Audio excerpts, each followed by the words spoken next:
एक बार की बात है, एक चींटी और एक मधुमक्खी बहुत अच्छे दोस्त थे। वो जहाँ जाते साथ में जाते, जो करते साथ में ही किया करते थे। एक बार वो घूमते घूमते एक जंगल में पहुँचे।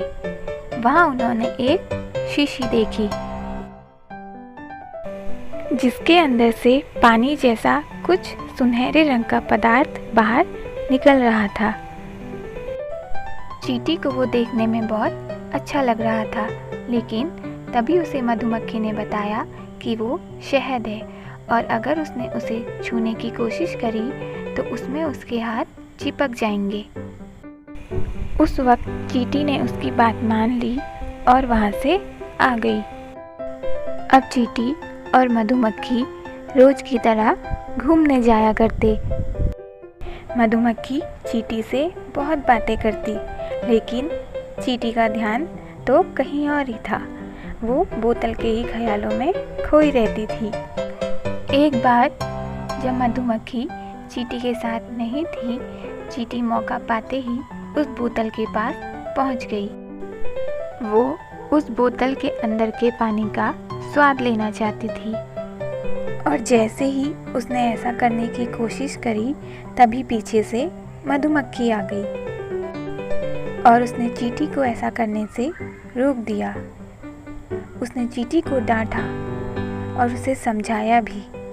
उसने उससे कहा कि मैं तो खुद ही शहद बनाती हूँ और मैं जानती हूँ कि ये बहुत चिपचिपा होता है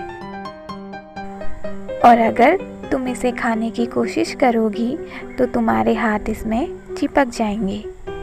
उस समय तो चींटी ने मधुमक्खी की बात मान ली और वो वहाँ से आ गई। लेकिन रात को जब मधुमक्खी चींटी के साथ नहीं थी, चींटी मौका पाते ही चल पड़ी उस शहद को खाने। और चींटी उस शहद को खाने के लिए बहुत ज़्यादा उत्सुक थी। उसने अपनी दोस्त की बातों को भी नज़रअंदाज कर दिया और पहुंच गई उस शीशी के पास और उसने शहद को खाना शुरू कर दिया और उसे पता ही नहीं चला कि कब वो शहद को खाते खाते उस शीशी के अंदर चली गई है। अब उसके लिए उस शीशी के अंदर से बाहर आना मुश्किल था।